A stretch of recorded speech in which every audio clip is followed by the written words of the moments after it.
maka tidak akan ada hadis yang kedua. Tidak akan ada sesuatu yang didiamkan. Loh, agama itu harus dijelaskan dong. Nggak boleh yang didiamkan, nggak boleh yang disembunyi-sembunyikan. Harus diungkapkan semuanya. Agama Allah dan Rasul nggak boleh diam. Kan begitu jadinya. Nah, jika ayat tadi al-yauma akmaltu lakum dinakum wa atmamtu alaikum ni'mati wa raditu lakum al-islam madina dijadikan argumentasi dalil bahwa nggak boleh melakukan kebaikan di luar yang disebutkan secara jelas oleh agama. Nah, dalil tadi nggak cocok, nggak bisa. Allah hanya mengatakan beragama itu Islam itu sudah sempurna. Islam sudah sempurna, betul, kita sepakat itu. Di dalam kesempurnaan itulah kita berkreasi, bukan rekreasi, berkreasi. Di dalam kesempurnaan agama kita itulah kita berkreasi, bukan memberikan cacat pada agama, bukan. Kemudian berargumenlah sahabat-sahabat kita itu, ngapain juga bikin-bikin hal-hal yang seperti itu, sementara yang wajib yang jelas saja, yang sunat yang jelas saja kita belum melakukan. Lah kalau spiritnya begitu kita sepakat. Bukankah dalam acara seperti acara haflah khatamil Quran, acara maulid itu loh bagian dari kita menjalankan yang sunat di dalamnya. Kan begitu. Terakhir Isra Mi'raj kan, momen Isra Mi'raj terakhir itu kita lakukan misalnya acara yang mana Rasulullah memang tidak pernah mengadakannya secara jelas, sahabat tidak pernah mengerjakannya secara jelas seperti itu, bentuknya seperti itu, tapi lihat ke dalam. Nah, tadi kan argumentasinya, ngapain kalian mengadang-adang perbuatan yang wajib saja belum dilakukan dengan sempurna, yang sunat saja belum dilakukan dengan sempurna, ngapain bikin-bikin hal seperti itu? Nah, justru acara ini momen kita melakukan hal yang sunat-sunat itu. Coba isinya apa? Ada ta'lim lah di situ, ya kan? Ada pembacaan ayat suci Al-Quran di dalamnya, ada qiraatul Quran di dalamnya, ada pembacaan sholawat di dalamnya. Apa hukumnya amalan yang kita sebutkan tadi? Apa hukumnya itu Pak Indra yang kita sebutkan tadi? Sunat kan? Sunat. Nah benar kan yang di ucapan mereka, yang sunat-sunat aja belum dikerjakan. Nah berarti kan kita kerjakan di situ. Maka acara-acara yang kita lakukan yang seperti tadi itu, termasuk kajian subuh rutin ini kan nggak ada di hadis Nabi ketemu. Ini bid'ah ini kajian subuh kita ini. Kajian subuh kita ini bid'ah, apalagi mengkhususkan. Yang kan yang nggak boleh itu katanya silakan aja kita bikin ceramah, yang nggak boleh itu mengkhususkan hari, kan ada kata kunci gitu. Nggak boleh mengkhususkan. Lah boleh mengkhususkan, boleh. Sesuatu yang Allah diamkan boleh dikhususkan. Kunci kenapa kita mengkhususkan hari Ahad begini?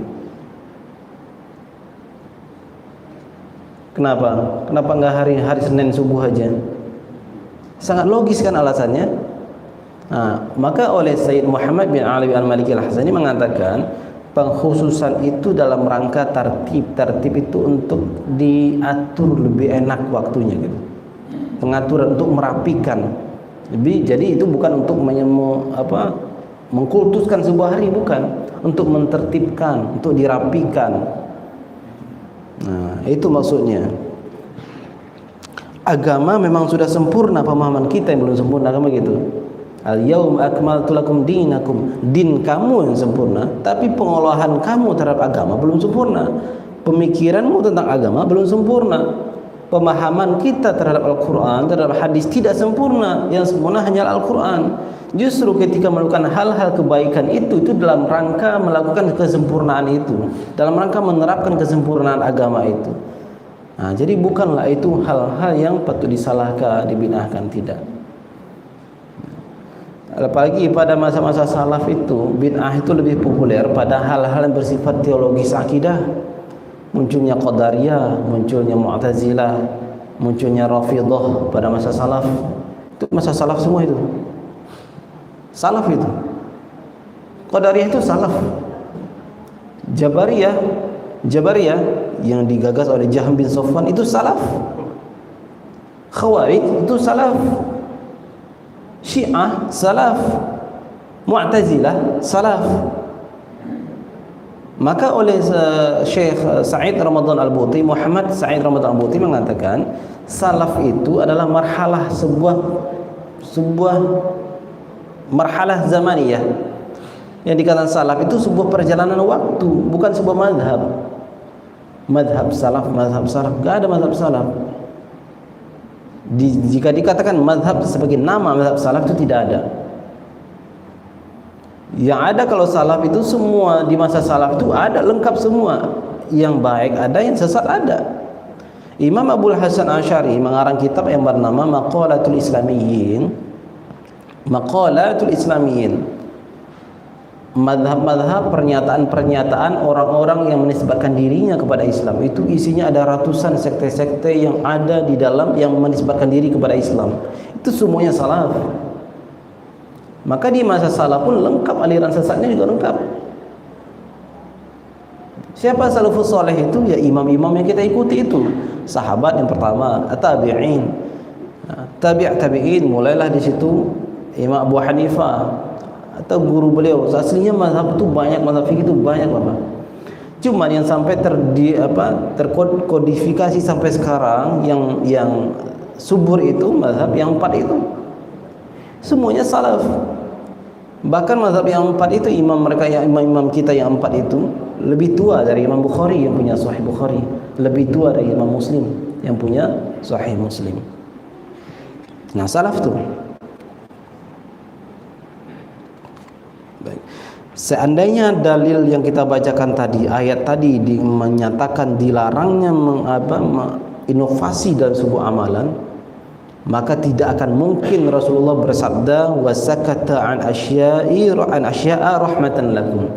Rasulullah, Allah mendiamkan beberapa banyak hal karena sayang kepada kalian. Oh, enggak mungkin Rasulullah Allah diamkan. Pasti dijelaskan secara detail. Pasti akan ada ayat hadis melarang maulid, pasti ada ayat hadis melarang Isra Mi'raj, pasti ada ayat yang melarang kajian rutinan Ramadan. Pasti itu. Tapi kan tidak berarti itu masuk sesuatu yang didiamkan. Itu rahmat dan yang Allah sampaikan untuk kita, tapi azab bagi teman-teman kita terhadap kita. Allah katakan itu rahmat, kenapa kok oleh mereka itu dikatakan azab gitu?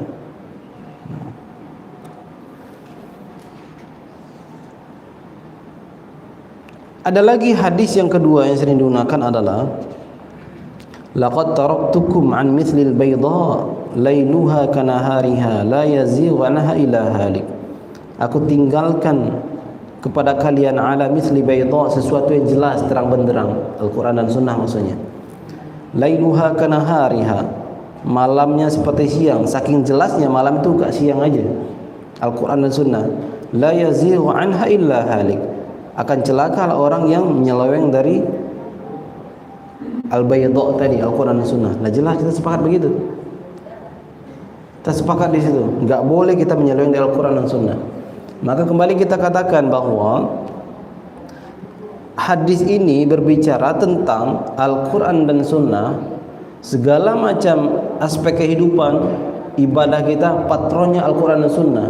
Nah, Al-Quran dan Sunnah kita sudah pernah sentuh kemarin, pertemuan kemarin itu bagaimana secara berinteraksi dengan Al-Quran dan Sunnah, berinteraksi dengan kalimat Al-Quran dan Sunnah. Ada kalimat yang bersifat general, umum, ada kalimat yang bersifat khusus, jelas. Nah, inovasi-inovasi yang dilakukan oleh para ulama itu dipayungi oleh dalil-dalil yang sifat general. Artinya ada nggak dalilnya? Ya ada dalilnya. Kalau begitu maulid Nabi ada nggak dalilnya? Ada dalilnya. Lihat amalan ke dalamnya. Berarti Isra Mi'raj ada nggak dalilnya? Ada dalilnya.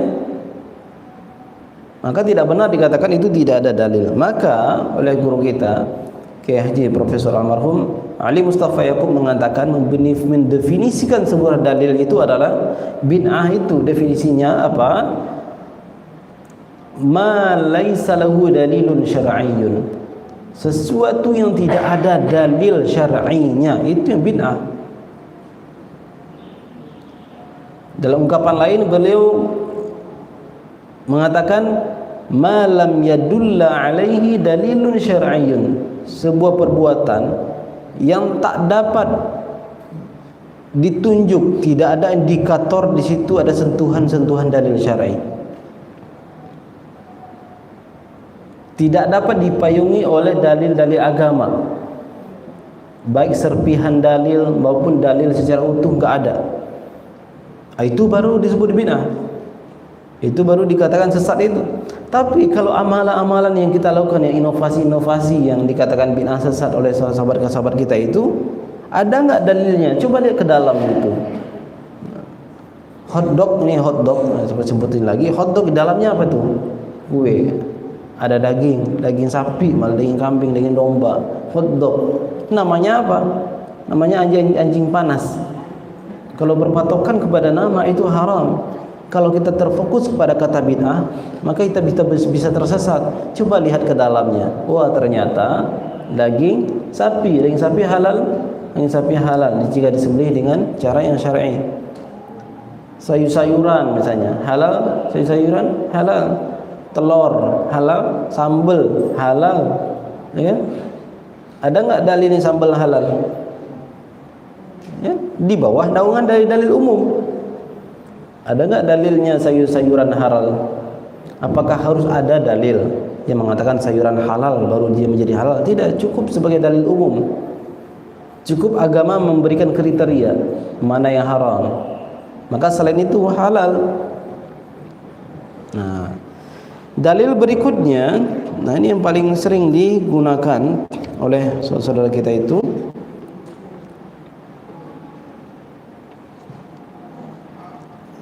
ini yang paling juga hafal dalilnya,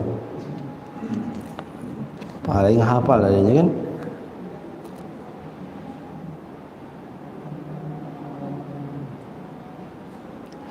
Hadis riwayat Sayyidah Aisyah, man ahdatha fi amrina hadza ma laysa minhu fa huwa raddun. Man ahdatha fi amrina hadza ma laysa minhu fa huwa raddun. Ada spidol kan? Man ahdatha fi amrina hadza ma laysa minhu fa huwa raddun.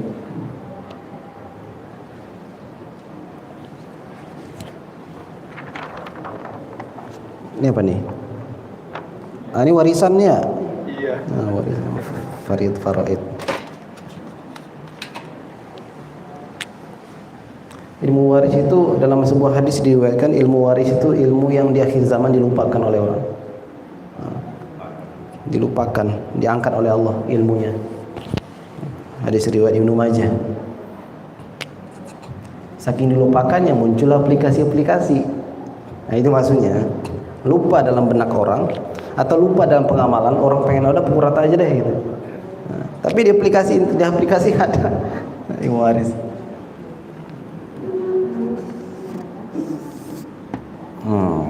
Man ahdatsa fi amrina hadza.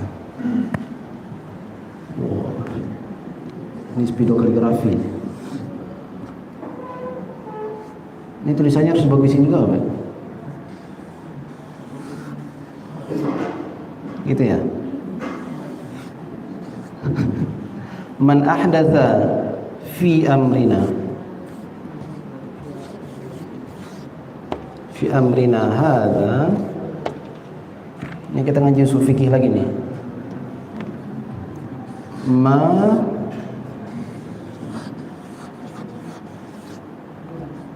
Ini bagus enggak akhwan fillah? Ma laisa minhu. Nih sebesar ini di sini. Kata kuncinya ada di sini nih. Fa huwa raddun. Hafal kan? Kata kuncinya ada di sini. Ini ada huruf min, ada huruf ha. Min ha. Kemarin sudah pernah kita contohkan, gara-gara satu huruf orang bisa dituduh syirik, ya kan? Gara-gara satu huruf orang bisa gini-gini, ya? Apalagi gara-gara satu huruf orang bisa dibid'ahkan. Konsekuensi dibid'ahkan, disesatkan finnar. Itu hadisnya. Man ahdatsa fi amrina hadza ma laysa minhu fa huwa raddun.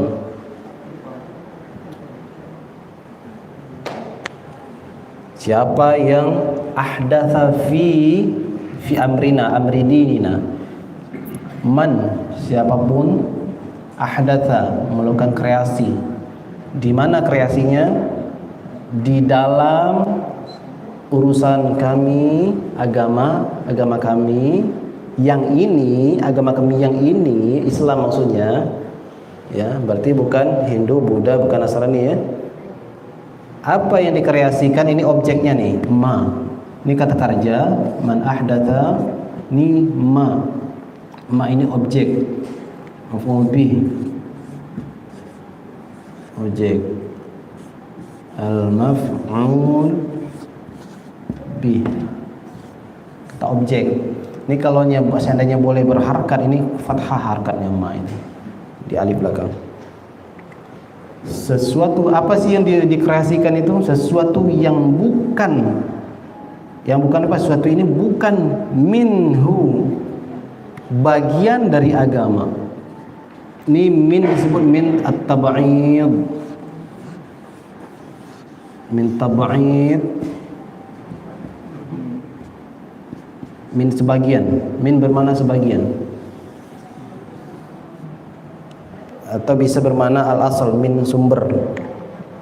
Min tab'id, sesuatu yang bukan bagian dari agama, sesuatu yang bukan bagian dari agama. Minhu ini kembali kata ganti, baliknya ke amrina, agama ini. Darinya, nya apa? Nya agama ini. Nah, agama itu diungkapkan dalam bentuk apa di kita? Al-Quran. Ada di situ Al-Quran, disimbolkan dengan Al-Quran. Ada Al-Hadis, ada hadis. Dari sini muncul lagi namanya al-ijma', ada al-qiyas. Oh, banyak. Ada maslahah mursalah, ada istihsan, ada al-'uruf, ada syaddud dzara'i', ada qaulus sahabi, perkataan para sahabat. Nah, yang bukan bagian dari agamanya, nya ini agama itu diimplementasikan dalam Al-Quran, disampaikan dalam Quran, hadis, ijma' dan qiyas. Selama masih bisa dinaungi oleh Al-Quran, bukan disebutkan ya, selama dinaungi, bukan selama disebutkan, selama dinaungi. Sesuatu dinaungi nggak mesti disebutkan secara jelas. Misal saya contoh gampang aja, kita memperbaiki selokan, kita semen, kita apa, kotor-kotor kita buang lalu kita bentuk lagi, itu dinaungi hukum Indonesia enggak?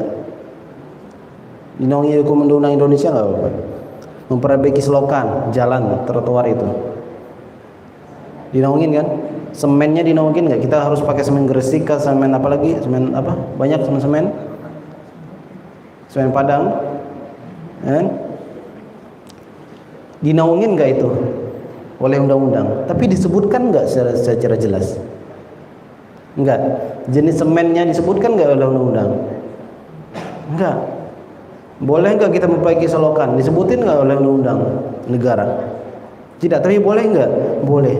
Itu contohnya maksud saya itu. Perbuatan baik tapi dinaungi oleh keumuman kalimat undang-undang. Ada kalimat umum di Al-Quran dan hadis, tapi ada kita melakukan sebuah amalan itu di bawah payung hukum Al-Quran dan Sunnah. Al-Quran, hadis, ijma' dan qiyas. Qiyas itu analogi. Seperti kita berzakat beras, menggunakan beras itu bid'ah itu. Kalau kita nggak percaya dengan qiyas, nggak boleh analogi, maka berzakat menggunakan beras itu bid'ah. Kenapa? Rasulullah melakukannya apa? Dengan apa? Kurma dan gandum. Padahal itu bab ibadah yang pasti, ibadah mahdhah. Sesuatu yang bukan bagian dari agama, bukan bagian dari Al-Quran, hadis, ijma' dan qiyas. Nah, bukan bagian, itu kata penting tuh, bukan bagian, tapi bukan disebutkan. Man ahdatha fi amrina hadza ma laysa madhkurun, itu beda. Ma laysa madhkurun fil kitabi was sunnah. Coba Rasulullah menyabdakannya seperti ini kah atau seperti ini? Apa makna ma laisa madhkuran? Coba kita bandingkan. Siapa yang melakukan inovasi dalam agama kita ini, apa inovasinya? Sesuatu yang bukan bagian dari agama, tidak tercover oleh agama, gitu terjemahnya. Tidak tercover oleh Al-Quran dan Sunnah, meskipun tidak disebutkan secara eksplisit, eksplisit jelas itu. Implisit ya, kepleset. Coba Rasulullah mengatakan ma laisa minhu atau ma laisa madhkuran. Siapa yang melakukan kreasi dalam agama kita ini, apa kreasi itu? Segala hal yang tidak disebutkan di dalam Al-Quran, dalam agama. Apakah seperti ini kalimatnya? Kalau seperti ini hadisnya, kita sepakat maulid Nabi itu bidah sesat. Ini ceramah subuh ini sesat ini. Beda antara sesuatu yang bukan bagian dari konsep agama, Al-Quran, hadis, ijma', qiyas, berbeda dengan sesuatu yang tidak disebutkan di dalamnya. Berbeda itu. Maka jika kita menggunakan dalil adi ini kita gunakan dalil ini untuk menghantam, membabat habis hal-hal yang tampak baru, maka itu adalah pemerkosaan dalil. Tidak pernah kalangan salaf, kalau kita mengikut salaf nih, salafus soleh, tidak pernah mereka menggunakan dalil ini untuk membid'ahkan hal-hal yang pada masa lalu sebuah bentuk kreasi.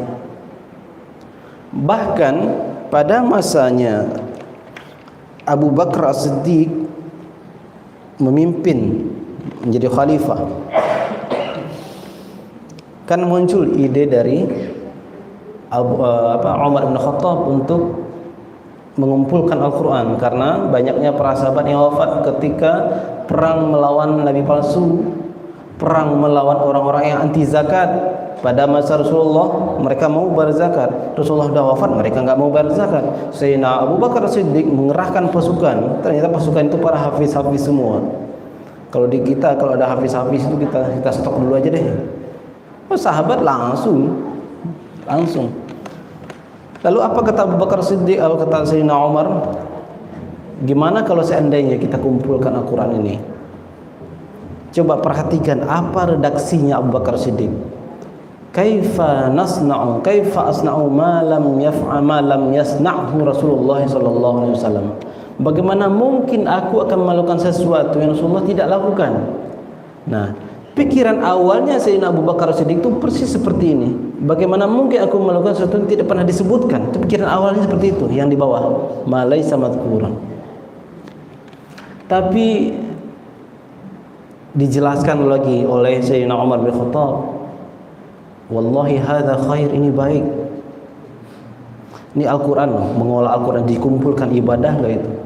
Ibadah. Kalau katanya nggak boleh kita bikin kreasi dalam ibadah, ini ibadah besar. Mengumpulkan Al-Quran ya, dalam satu mushaf, mengumpulkan Al-Quran, menulis lagi, kumpulkan dalam satu mushaf, itu kan perkara besar, ibadah. Tapi toh dilakukan oleh Umar bin Khattab, diusulkan kepada Sayyidina Abu Bakar Siddiq. Apa kata Sayyidina Abu Bakar Siddiq? Bagaimana mungkin kita melakukan sesuatu yang tidak pernah dilakukan oleh Rasulullah? Konsep awalnya memang seperti itu. Kewaraannya, sikap waraknya Abu Bakar Siddiq melahirkan kata-kata seperti tadi. Wallahi hadza khair, demi Allah ini baik wahai khalifah. Lalu keduanya sepakat. Datanglah kepada siapa? Zaid bin Thabit, Katibil Wahyi, penulis wahyu, di samping Muawiyah. Zaid bin Thabit punya konsep yang sama. Datanglah Umar bin Khattab, Abu Bakar Siddiq kepada Zaid bin Thabit. Bagaimanakah aku akan melakukan sesuatu yang tidak pernah dilakukan oleh Rasulullah? Begitu lagi ungkapannya. Konsep awalnya memang demikian. Persis seperti yang dibawa. Ma laisa madhkuran atau ma laisa maf'ulan, ma la yaf'aluhu Rasulullah, sesuatu yang tidak dilakukan oleh Rasulullah. Konsep awalnya memang demikian. Ternyata dipertimbangkan lagi maslahat di dalamnya, seperti sama kayak acara-acara kita, haflah Maulid Nabi, Isra Mi'raj, dipertimbangkan di dalamnya ada kebaikan-kebaikan. Dengan segala pertimbangan itu, wah ternyata ini baik nih, kedepannya bagus. Kalau konsep Maulid Nabi, Isra Mi'raj, khatam Al-Quran, Yasinan, Konsep baiknya apa? Di dalamnya ada tausiah, ada mau'izah, ada mengingatkan seorang kepada Nabi Muhammad SAW. Baik nggak itu? Baik. Ada nggak dalilnya itu? Ada. Yang kita lakukan di dalam acara-acara Maulid Nabi Isra Mi'raj itu dalilnya ada di dalam.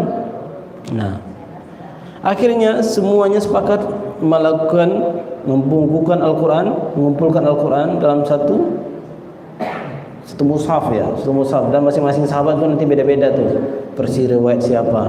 Nah, yang fokus kita di sini adalah mereka mengatakan begini, itu kan sahabat, kan begitu, itu kan sahabat, ikutilah aku dan ikutilah para khalifah-khalifah. Begitu hadis Nabi Muhammad SAW. Semestinya kalau memang dalil tadi ikutilah aku, alaikum bisunnati wa sunnati khulafair rasyidin al-mahdiyyin, ikutilah sunnahku, ikutilah sunnah khalifah-khalifahku, kata Rasulullah. Kan Abu Bakar tahu hadis ini, Umar kan tahu hadis ini. Gak mungkin mereka kedua berdua gak tahu. Dan mereka tahu kan bahwa Abu Bakar itu khalifah. Abu Bakar itu tahu kan dirinya khalifah, dan tahu kan dia bahwa Rasulullah pernah bersabda, ikutilah sunnahku, sunnah khulafair rasyidin. Kalau memang tahu, semestinya kan tidak ada pengingkaran oleh Abu Bakar Siddiq. Pengingkaran, bagaimana aku melakukan sesuatu yang tidak pernah dikatakan oleh Rasulullah. Tapi kok masih bisa berkata demikian Sayyidina Abu Bakar? Zaid bin Thabit, kenapa masih berkata demikian? Padahal dia sudah tahu ada hadis. Ada hadis tadi, ikutilah sunnahku dan sunnah khulafair rasyidin, kata Rasulullah sallallahu alaihi wasallam. Jadi tidak tepat juga kita dikatakan oleh teman-teman kita ini, itu kan para sahabat. Bukan itu objeknya. Objeknya bukan itu. Dalam agama kita yang disebutkan yang berhak menurunkan syariat, memunculkan syariat siapa? Allah dan Rasul saja. Bahkan sahabat pun tidak boleh melakukan syariat baru. Maka dalam ilmu usul fikih, asy-syari', pemberi syariat, yang lisannya adalah syariat adalah Allah. Allah bukan punya lisan ya. Yang kalam-kalamnya syariat, yang lisannya syariat Rasulullah. Kalamnya Allah, Allah berkalam itu jadi syariat, bisa jadi ajaran agama. Rasulullah berkalam, kalau bukan urusan duniawi menjadi syariat. Bahkan duniawinya yang versi Rasulullah itu bisa jadi syariat. Syariat dalam hukum mubah, syariat dalam hukum kebolehan. Nah, sahabat dalam konteks mereka mengadakan menyusun Al-Quran itu, apakah mereka pensyariat? Tidak. Jadi jika dikatakan ada argumen, itu kan sahabat, kita boleh-boleh aja ikut. Nah kalau begitu, yang pertama Sayyidina Abu Bakar ngapain beliau sempat mengingkari. Bagaimana aku melakukan apa yang dilakukan oleh Rasulullah? Berarti duduk ungkapan tadi tidak cocok. Yang kedua, bukan masalah itu khulafaur rasyidin, bukan. Mereka pensyariat enggak? Pensyariat hanya Allah dan Rasul. Jika mereka melakukan padahal dia bukan Allah, bukan Rasul, tapi dilakukan, itu tetap dikatakan kreasi dalam beragama. Pengumpulan Al-Quran itu tetap dianggap kreasi. Gak bisa kita katakan untuk mengatakan apa yang dilakukan sahabat itu bukan sesuatu hal baru, lalu dengan mengatakan oh itu kan sahabat, itu kan khalifah. Oh nggak bisa begitu. Yang dipandang itu mereka pensyariat enggak. Kalau mereka bukan pensyariat, lalu dilakukanlah sebuah kebaikan, sebenarnya itu bukan dari syariat, tapi dinaungi oleh dalil Al-Quran itu. Apa dalil umumnya sehingga mereka melakukan itu? Nih, berdalil umum, dalil umum. Inna nahnu nazzalna dzikra wa inna lahu lahafizun. Kamilah yang menurunkan az-dzikr Al-Quran, wa inna lahu lahafizun. Kami juga yang menjaganya. Ada enggak Al-Quran mengatakan yang menjaganya nanti adalah Rasulullah, yang menjaganya nanti adalah khalifah-khalifah Rasulullah, yang menjaganya nanti adalah para sahabat? Allah mengatakan begitu enggak? Tidak, Allah tidak mengatakan demikian, tapi Allah mengatakan kami juga yang menjaga. Kata Allah, Allah mengkamikan dirinya. Berarti sahabat melakukan apa? Kalau sekilas sahabat melakukan sesuatu yang bukan kerjaannya, semestinya nggak boleh sahabat melakukan. Tapi mengapa mereka melakukan itu? Tetap karena dalil tadi. Karena kamilah menjaga. Meskipun tidak disebutkan sahabat kami, sahabat Rasulullah kamilah yang menjaga, sahabat Rasul kamilah menjaga. Semestinya kan Allah berkata demikian. Tapi tidak, cukup dalil umum tadi, itu yang sering saya sebutkan tadi, dalil umum, dalil khusus, mutlak, muqayyad seperti pertemuan lalu itu. Cukup dalil kamilah menjaga Quran sebagai motivasi oleh para sahabat untuk mengumpulkan Al-Quran. Berarti pengumpulan Al-Quran itu di bawah naungan keumuman ayat.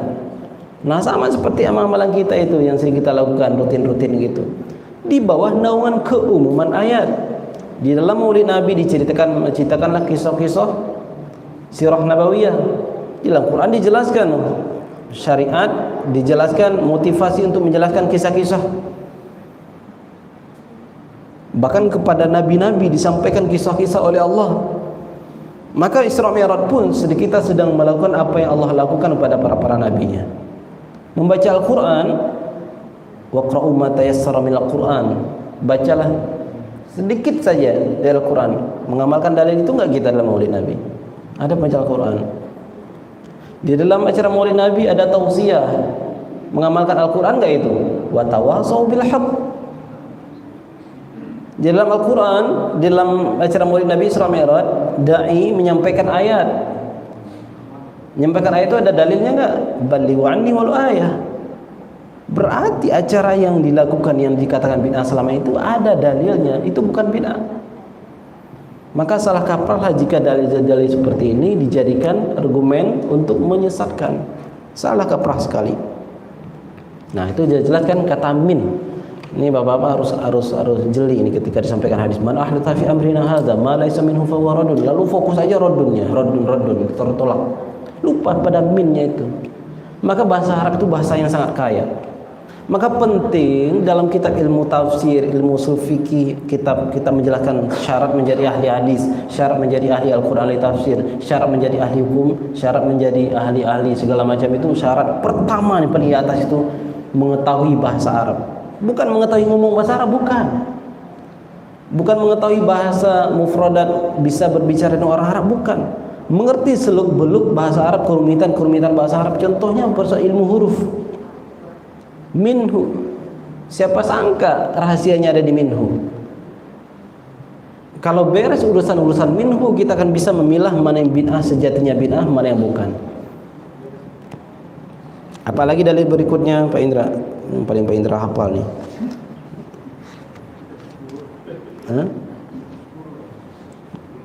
Hadis ya, kullu bid'atin dhalalah wa kullu dhalalatin finnar. Ini masih ada nggak lembarannya Pak Indra? Habis.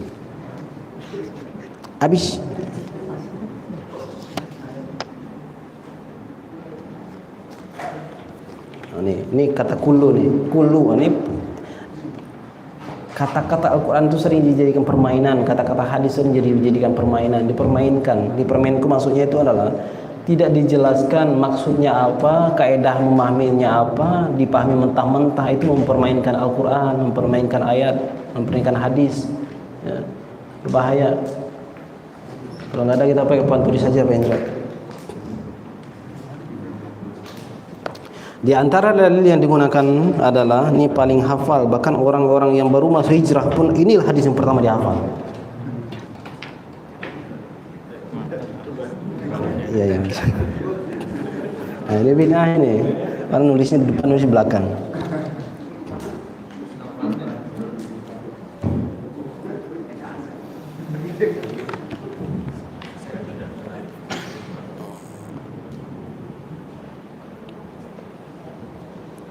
Fa innahu may ya'ish minkum ba'di fasayara ikhtilafan katsiran, begitu hadisnya. Fasayara ikhtilafan katsiran fa 'alaikum bi sunnati wa sunnati khulafa'ir rasyidin al-mahdiyyin wa tamassaku biha fatamassaku 'alaiha bin nawajiz fatamassaku biha wa 'addu 'alaiha bin nawajiz. genggam gigit kuat-kuat dengan geram kalian. Wa iyyakum wa muhdatsatil umur. Wa iyyakum wa muhdatsatil umur. Wa iyyakum wa muhdatsatil umur. Wa iyyakum wa muhdatsat umur. Ya, umur. Enggak ada. Fa inna kulla muhdatsatin Fa inna kulla muhdatsatin bid'ah.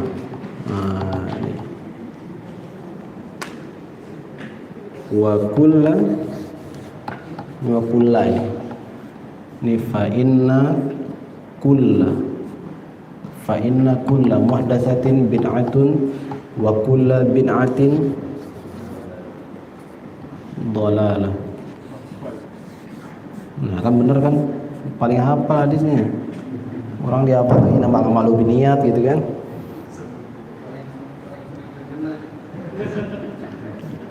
Dalam riwayat lain wa kullu dhalalatin finnar.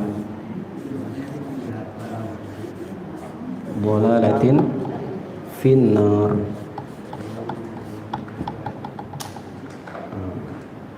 Nih. Ini ada kullu, ini objek kita di sini. Fa inna sesungguhnya setiap muhdatsah. Nih, yang pertama lagi. Jauhilah oleh kalian. Iyyakum, maksudnya ibta'idu. Iyyakum wa muhdatsatil umur. Jauhilah oleh kalian perkara-perkara yang baru ini, yang perkara-perkara yang diinovasi. Nah, kembali ke dalil yang tadi. Udah jelas permasalahannya. Kan tadi kan di hadis yang sebelumnya man ahdatsa. Ahdatsa dengan muhdatsa itu satu akar kata. Ini kata bentuk objek, muhdats yang di hadis sebelumnya man ahdatsa bentuk kata kerja, induk katanya sama, akar katanya sama. Nah, ini udah selesai. Ikut kepada dalil yang tadi. Nah, yang jadi masalah itu adalah bagian kullu. Maka sesungguhnya setiap yang inovasi itu bid'ah, sesat begini. Setiap yang bersifat inovasi itu bid'ah. Wa kullu bid'atin dhalalah. Nah, bid'ah yang ini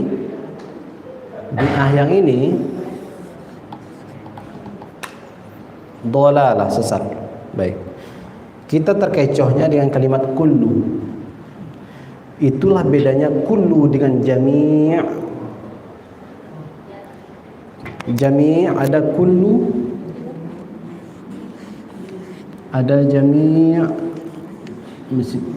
Pakai ya, bukan jami' itu masjid. Kullu dengan jami' itu berbeda. Hadis ini mengatakan fa inna jami' muhdatsati bid'ah atau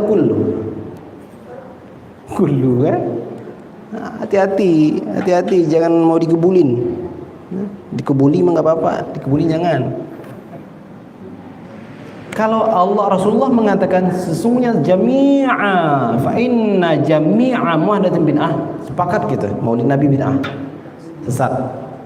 Isra Mi'raj sesat, sepakat kita. Tapi Rasulullah mengatakan kul. Apa rahasia kul? Tiap-tiap kata kul tidak bisa dibabat habis. Kata jami' dibabat habis. Kalau kul tiap-tiap berarti ada yang dimaksud. Tiap-tiap berarti ada yang dimaksud. Tapi fokus di situ saja. Kalau yang dibahas kullu yang di depan itu tidak otomatis merembes kepada kullu dhalalatin finnar. Seperti itu aja deh. Jika ini yang bersifat bagian, tidak otomatis ini menjadi sebagian juga, tidak otomatis. Tapi kalau ini memang sesuatu yang harus dibagi, karena bid'ah, perkara bid'ah itu mirip dengan muhdats. Bid'ah itu mirip dengan muhdats secara makna. Dan setiap bid'ah itu sesat. Berarti ini maksudnya, karena bid'ah sudah dijelaskan di sini tadi muhdats. Ketika kita membahas muhdats tadi, maksudnya apa sih muhdats? Yang ahdas yang diadakan itu, yang tidak dipayungi oleh Al-Quran dan Sunnah. Maksudnya segala sesuatu perkara baru yang tidak dipayungi oleh Al-Quran dan Sunnah, baik secara general, secara spesifik, secara mutlak atau muqayyad, jika tidak dipayungi oleh Al-Quran dan Sunnah, itu bid'ah dolalah, itu barulah dikatakan dolalah. Tapi kalau perbuatan kita itu dipayungi oleh Al-Quran dan Sunnah, meskipun tidak disebutkan secara jelas di Al-Quran dan Sunnah, itu bukan bid'ah, bukan dolalah. Apakah kata ini, kenapa kok kata kullu ini bisa dikatakan sebagian, kullu ini bisa dikatakan sebagian? Karena juga komparasi dengan dalil-dalil lain, tidak berbeda dengan ini. Nah, ini kan teman-teman kita sudah suka nakal juga nih. Wah, kalau kullu sebagian berarti kullu sebagian bid'ah sesat, sebagian yang bid'ah sebagian bid'ah sesat. Nah, sebagian perkara baru adalah bid'ah, dan setiap bid'ah adalah sesat. Berarti sebagian sesat di neraka juga. Berarti ada sesat enggak di neraka, begitu logikanya. Ya. Berarti sebagian sesat di neraka, berarti sebagian yang sesat ada di surga, begitu. Kan logika yang diseret-seret begitu. Itulah penting ngajinya mudhafun ilaih. Nah, kata sanding. Kullu di belakangnya apa? Muhdats. Kullu di sini belakangnya apa? Bid'ah. Dikomparasikan dengan dalil muhdatsat yang tadi. Ini dikomparasikan dengan dalil yang tadi. Maka maksudnya adalah sesungguhnya tiap-tiap perkara baru yang tidak dapat dinaungi Al-Quran Sunnah itu bid'ah, sepakat. Dan setiap bid'ah yang tadi yang tidak dinaungi oleh Al-Quran Sunnah itu sesat. Tapi dalil tadi nyampe nggak di sini? Setiap yang sesat di neraka jika dimaknai, oh berarti kalau ini sebagian nggak semuanya, berarti ini nggak semuanya juga dong? Nggak bisa, nggak otomatis, tidak otomatis. Paham kan Bapak? Meskipun ini sama-sama kullu, tidak bisa dipukul rata sama kasusnya. Ini kata kullu mudhafun ilaihnya adalah muhdatsah. Muhdatsah merujuk lagi kepada hadis yang tadi, man ahdatsa, minhunya, yang bukan bagian dari agama. Ini mudhafun ilaihnya adalah bid'ah. Ini mudhafun ilaihnya dhalalah. Itu udah beda kasus. Setiap yang sesat.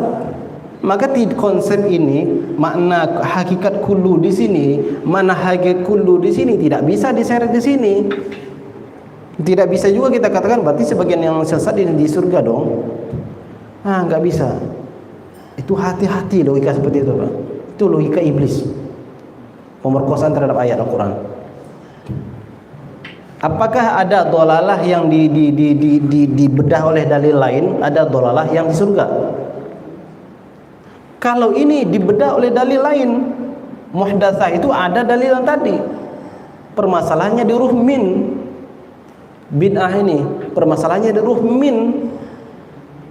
Tapi untuk ini enggak ada dalil yang membedah dolalah. Berarti sebagian dolalah di surga, sebagiannya di neraka. Enggak ada. Jadi enggak boleh kita mengkulu ini dipakai untuk kulu ini, tiap-tiap ini kita pakai buat tiap ini, enggak bisa. Karena di sini sudah diperinci yang tidak dinaungi oleh Al-Quran dan Sunnah disebut bid'ah, dan setiap bid'ah perkara baru yang tidak dinaungi oleh tidak dinaungi oleh Al-Quran dan Sunnah adalah sesat. Dan semua ini saripatinya. Ini saripatinya. Dan setiap segala sesuatu yang tadi tidak dinaungi oleh Al-Quran dan Sunnah tadi, di luar dari koridor Al-Quran dan Sunnah, di luar dari pola Al-Quran dan Sunnah, di luar keumuman Al-Quran dan Sunnah, itulah finnar. Seperti nambahin rakaat sholat zuhur jadi 6.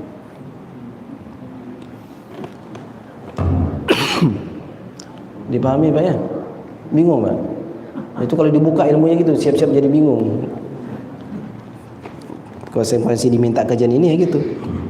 Nah, coba kita perhatikan. Oh, nggak bisa sebagian kata sahabat kita gitu kan? Kenapa nggak bisa sebagian? Allah kan bilang wallahu bikulli syai'in alim. Allah Maha tahu tiap-tiap sesuatu. Berarti ada dong, kalau memang kullu itu ada sebagiannya, berarti Allah ada yang tidak tahu dong. Begitu. Wallahu la yuhibbu kulla kaffarin athim. Allah tidak mencintai kulla kaffar, setiap orang yang betul-betul kafir, ingkar, athim. Tsumma tuwaffa kullu nafsin ma kasabat, kullu nafsin dha'iqatul maut. Setiap jiwa akan merasakan mati. Kalau kullu di situ mana sebagian, berarti ada sebagian yang enggak mati dong. Kayak itu argumen kawan-kawan kita itu. Padahal semuanya kan merasakan mati nanti. Kan pakai kullu katanya. Kalau kullu kata antum katanya dikatakan sebagian, maka sebagian kita ada yang hidup. Sebagian kita pasti ada yang bertahan hidup hanya gara-gara kullu. Kullu ini disebutkan ayat-ayat tadi, itu kullu yang sesuatu yang sudah terkonsep, sudah jelas arahnya. Itu bermakna jami', sebagian. Tapi coba perhatikan dalil-dalil lain. Allah juga pernah berfirman, falamma nasu ma dzukiru bihi fatahna 'alaihim abwaaba kulli syai'. Ketika mereka melupakan apa yang telah diingatkan kepada mereka, fatahna 'alaihim abwaaba kulli syai'. Kami bukakan selebar-lebarnya bagi mereka pintu tiap-tiap sesuatu. Tiap-tiap sesuatu. Ternyata maksud sesuatu ini pintu segala keburukan. Dibukain, bukan pintu kebaikan, dibukain pintu sebagian, pintu keburukan dibuka.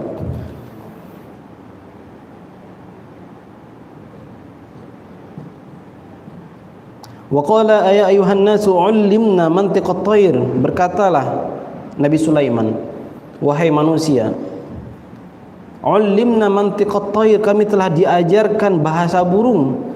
Wa utina min kulli syai', kami sudah diajarkan segala sesuatu. Wa 'allimna wa utina min kulli syai', kami diberikan segala sesuatu. Dijelaskan oleh Imam Ibnu Katsir, kulli syai', kul, tiap-tiap sesuatu. Apa maksudnya? Oleh Ibnu Katsir dijelaskan, wa utina min kulli syai'in mimma yahtaju ilaihi al-mulk, segala sesuatu yang dibutuhkan oleh kerajaan. Berarti khusus kan? Segala sesuatu yang merupakan perangkat-perangkat kerajaan. Ya. Jadi bukan segala sesuatu berapa jumlah bintang, berapa jumlah, enggak sampai di situ. Berarti kullu ini bermakna sebagian. Ada lagi dalil yang paling jelas.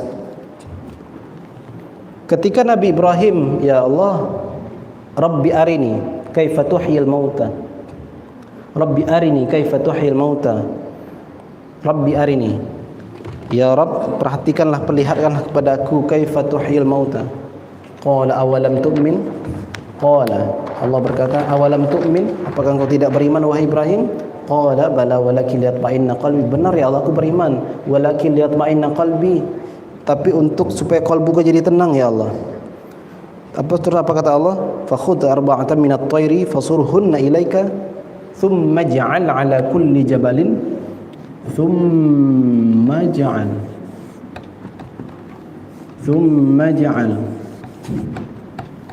على كل جبل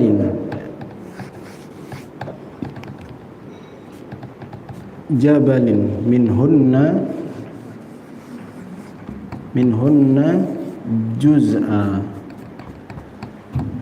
Kemudian kata Allah, wahai Ibrahim, merpati-merpati yang engkau sembelih itu, kami cincang-cincang itu, kan Nabi Ibrahim minta, ya Allah, perlihatkanlah kepada itu bagaimana cara engkau menghidupkan yang sudah mati.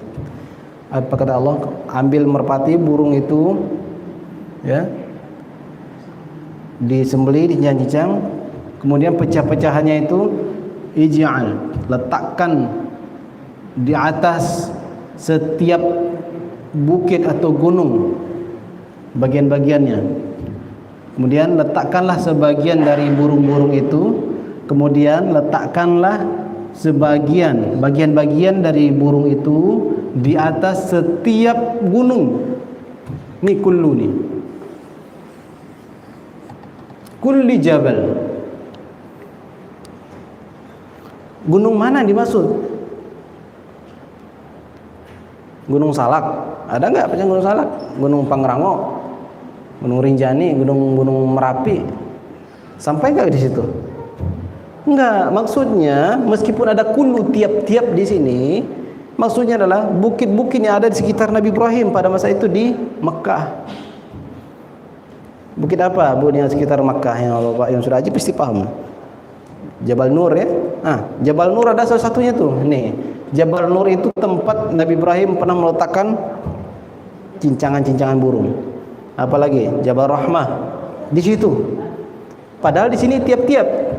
Kalau tiap-tiap dipaksa dengan makna kayak tadi harus semuanya, maka Gunung Pangrango, Gunung Salak juga ada potongan merpati juga ditaruh oleh Nabi Ibrahim, nyebrang lu naik kapal. Nah, jadi itulah bahayanya kalau kita membaca terjemah tuh bahaya. Tiap-tiap kita udah terkecoh dengan bahasa kita sendiri. Tapi padahal ada kaidahnya. Beda kullu dengan jami'. Bahkan kullu itu bisa bermakna dua, bisa bermakna lebih. Ya kan? Coba hal sepele ini dong. Kalau kita paksa kullu itu dipukul rata, pokoknya setiap yang baru bid'ah. Nah, berarti Nabi Ibrahim bikin kapal ke Gunung Salak. Ini mendaratnya di mana itu? Merapatnya. Tanjung Priok belum ada, Tanjung Priok. Baik. Nah, makanya sebagai penutup ada sebuah kaidah dalam ilmu kajian fikih, la inkara fi ma ikhtulifa fihi wa innamal inkaru fi ma uttufiqa alaihi.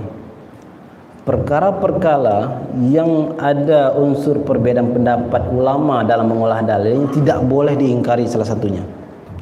La inkara fi ma ikhtulifa fihi. Ini sudah ikhtilaf ulama, ini sudah perbedaan pendapat ulama. Maka kalau sudah bersifat perbedaan pendapat ulama, nggak boleh mengingkari. Yang boleh itu mengatakan, aku pilih yang ini, kamu pilih itu silakan. Menurut aku ini salah, tapi menurut kamu itu bagus, silakan. Itulah yang dilakukan oleh imam muridnya Abu Hanifah, Muhammad bin Hasan Asy-Syaibani.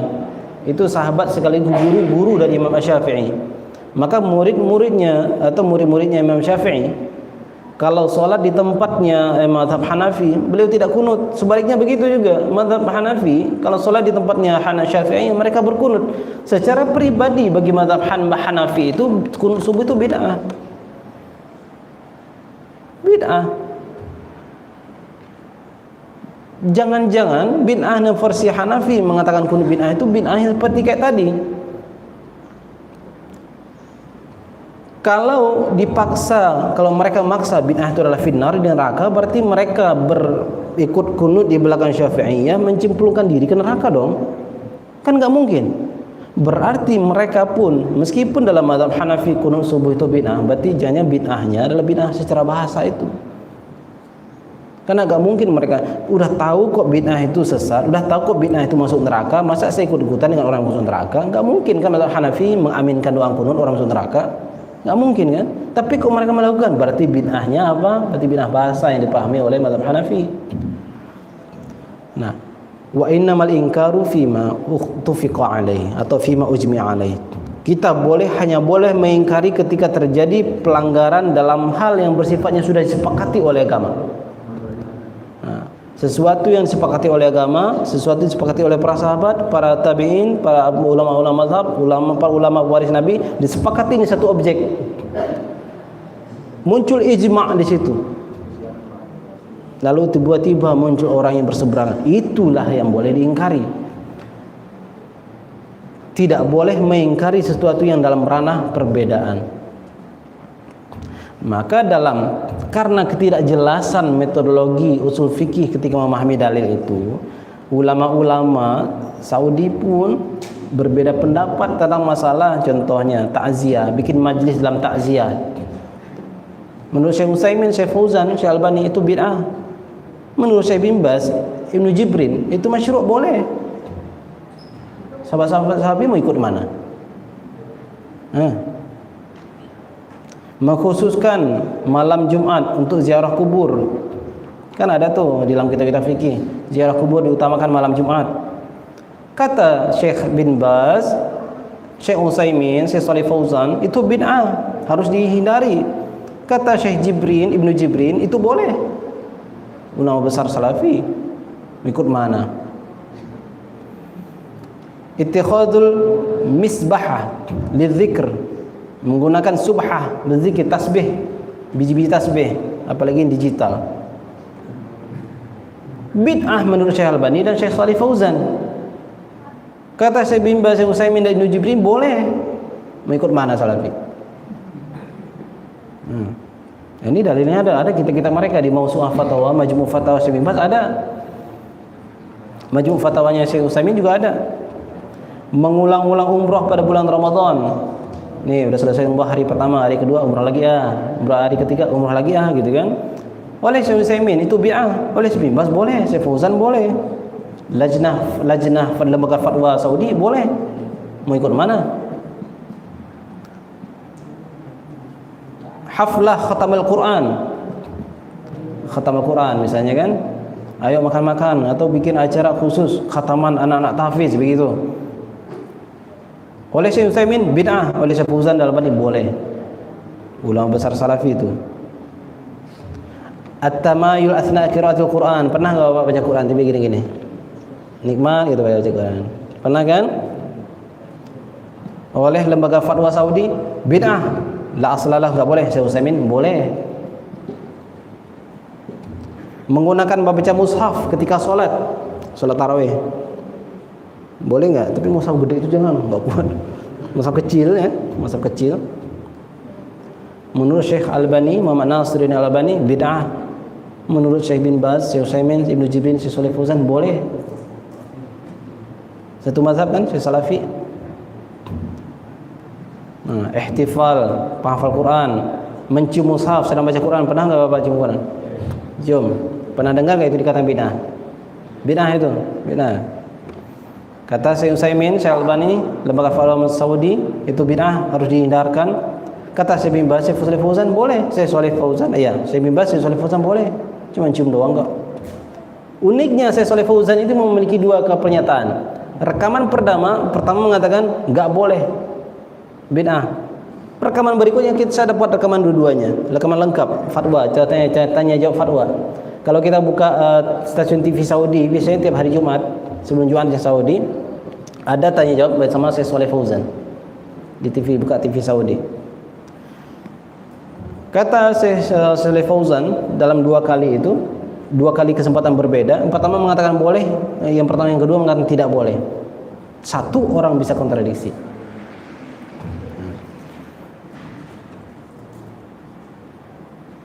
Ini kaligrafi nih, kaligrafi. Pernah dikatakan bid'ah enggak?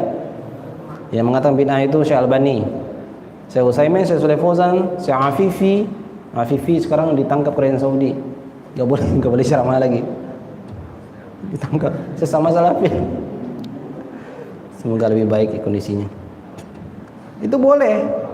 Maka mesin Wawi, mesin itu ada kaligrafinya kan? Ada. Ini bid'ah ini menurut Syekh Albani. Saktatul imam ba'dal Fatihah. Setelah baca Fatihah, pernah enggak imam itu diam lama dulu baru baca ayat? Kayak tadi.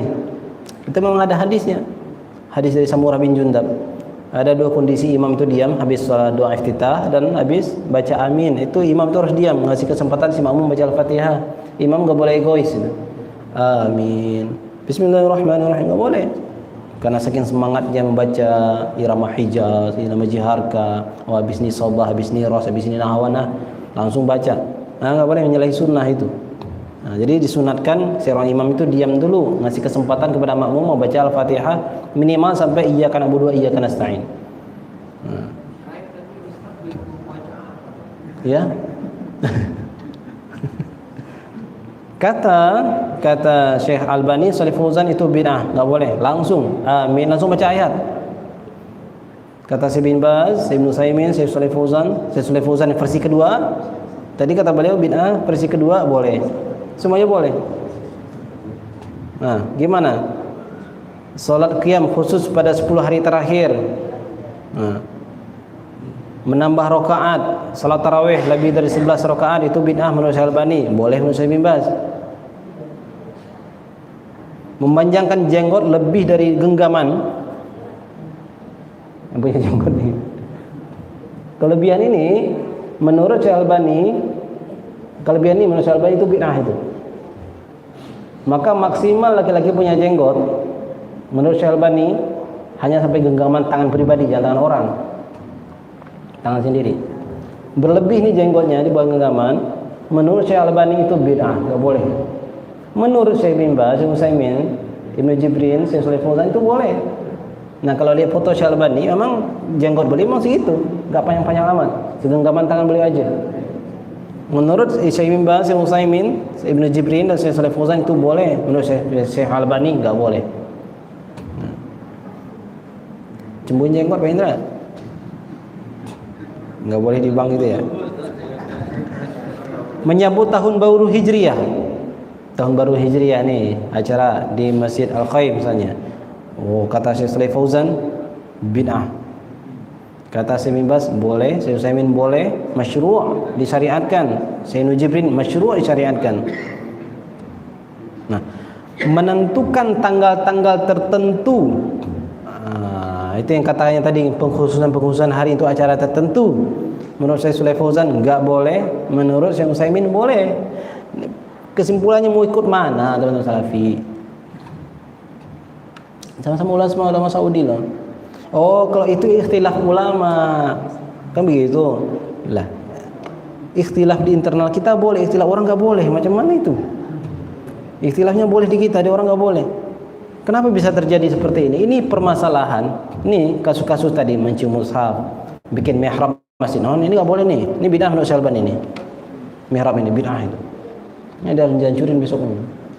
Tutup. Maharibul masajid menurut Syekh Albani bid'ah, menurut Syekh bin Baz, Syekh Utsaimin, Syekh Shalih Fauzan, lembaga fatwa Saudi boleh, masyru' disyariatkan, boleh. Ini perkara-perkara kan sepele masalahnya. Perkara-perkara sepele ini kalau kita jelas ilmu usul fikihnya, jelas konsep pengolahan dalil, tidak akan terjadi perbedaan seperti ini. Ini terlalu sepele permasalahan seperti ini jika terjadi perbedaan pendapat, tidak elit. Makanya perbedaan pendapat para ulama mazhab itu elit-elit. Objek-objek masalah itu luxury. Masa masalah cium mushaf aja sampai beda pendapat? Enggak elit masalahnya. Masa hanya persoalan apa lagi? Mengadakan acara haflah khatam Al-Quran, para hafiz Quran. Masa permasalahan itu aja sampai terjadi perbedaan pendapat? Itu hal sepele dong. Nggak mungkin terjadi secara ilmu usul fikih. Orang yang ngerti ilmu usul fikih, orang ngerti bagaimana konsep mengambil dalil Al-Quran dan Sunnah, tidak mungkin itu terjadi perbedaan. Pasti mereka membolehkan. Itu kalau konsep berpikirnya jelas, metodologi berpikirnya, penurunan dalilnya itu jelas, tidak akan terjadi perbedaan permasalahan, perbedaan pendapat dalam masalah sepele ini. Nggak mungkin terjadi. Yang ada itu kalangan ulama mazhab, ikhtilaf mereka itu ikhtilaf yang elit, permasalahan objek yang mantap gitu. Nah, di situ wajar terjadi perbedaan pendapat. Ya. Contoh masalah kunut itu elit masalahnya karena dalil dengan dalil. Maka dalam masalah kunut itu kalau ada yang kunut, alhamdulillah nggak masalah. Ada yang berkunut ya ikutin. Nah, Syekh bin Baz masih mengatakan kalau engkau bermakmum kepada imam yang berkunut dan sementara kunut itu adalah salah satu mazhab dinyatakan dalam satu mazhab dalam mazhab yang mu'tabar dalam agama Islam, maka ikutlah engkau berkunut di belakang mereka. Kata Syekh bin Baz, mantan mufti Saudi Arabia almarhum, ikutlah kunut di belakang mereka karena kunut itu merupakan satu mazhab dalam mazhab yang dimu'tabar dalam Islam, mazhab Syafi'i. Syekh bin Baz aja nyuruh kok. Kenapa kok di kita sahabat-sahabat salaf itu orang berkunut enggak gini? Ikut siapa tuh? Jadi intinya adalah selama ulama berbeda pendapat, mari kita berlapang dada. Nah, ajak ngopi ajak ngopi. Baik, barangkali itu insyaallah nih yang terakhir karena Kiai Idrus Ramli udah kan kemarin kan? Udah. Beliau singa aja, kalau saya manusianya aja dah. Wallahu ta'ala a'lam. Baik, barangkali itu yang dapat disampaikan. Udah jam 6:30 ya. Kalau ada penyampaian yang salah, keliru, Al-Fakir mau dimaafkan. Kalau ada kesan mengajari, saya mohon maaf. Bukan niat mengajari, teman-teman niatnya untuk sharing aja, untuk menjelaskan betapa rumitnya para ulama menggali dalil. Tidak segampang hijrah langsung bisa membinakan orang tua sendiri. kejadian. Baru hijrah langsung hafal jadi mufti. Baru hijrah langsung jadi mustahid. Nggak boleh itu. Harus beradab pada agama ini. Ada prosesnya. Masa ke dokter gadungan kita percaya, dokter baru. Coba kita kalau bikin aplikasi menggunakan aplikasi sama aplikasi kesehatan konsultasi dokter itu terkadang kita melihat udah berapa lama sih dinas. Kok bagian untuk fisik kita lihat dulu nih udah punya kapasitas nggak di situ. Masa kita baru mengenal agama udah langsung membina-binakan tetangga, membinakan RT sebelah, RW sebelah, masjid itu, masjid ini, lalu nggak mau ngumpul. Siapa gurumu? Gitu kan? Itu masalahnya. Wala tafarraqu wa'tasimu bihablillah jami'an wala tafarraqu. Jangan berbeda pendapat, jangan berpecah belah gitu. Gabung ngaji. Wallahu ta'ala a'lam. Ada apa? Nggak ada.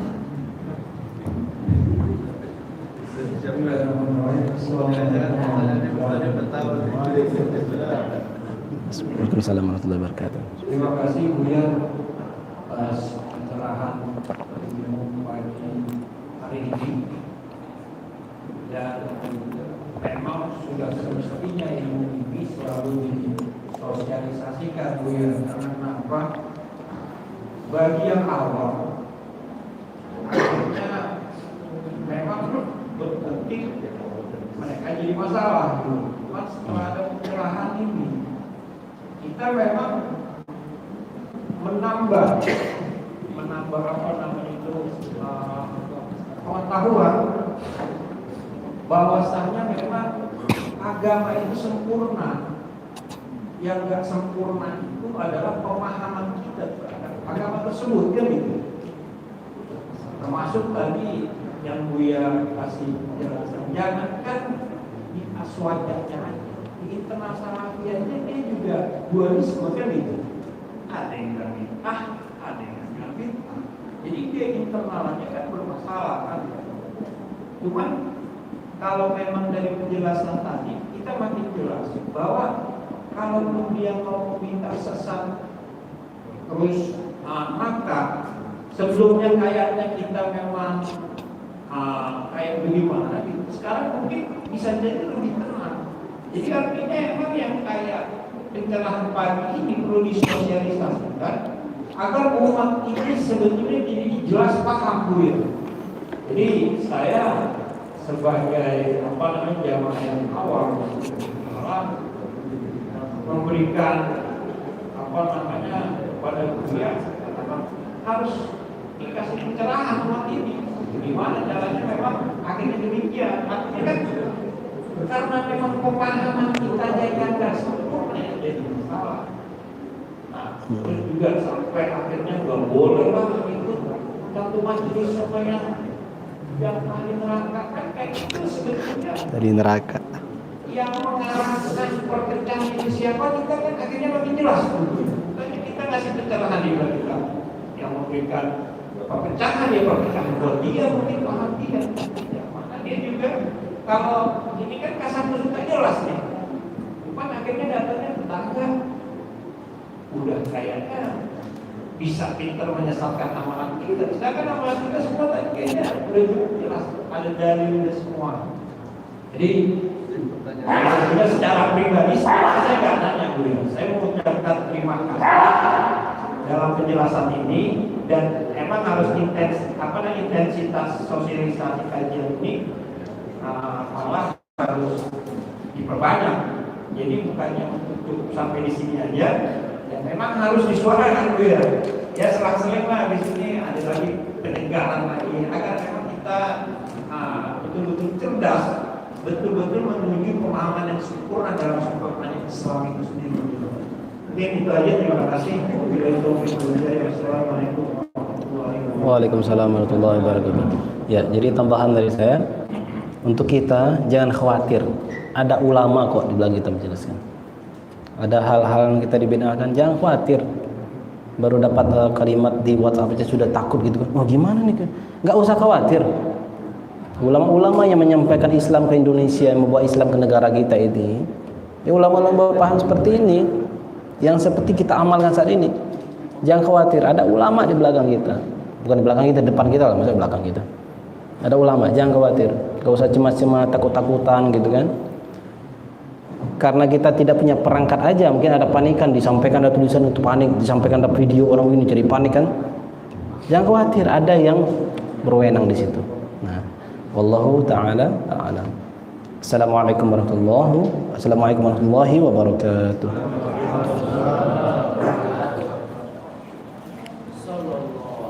Sallallahu alaihi wasallam.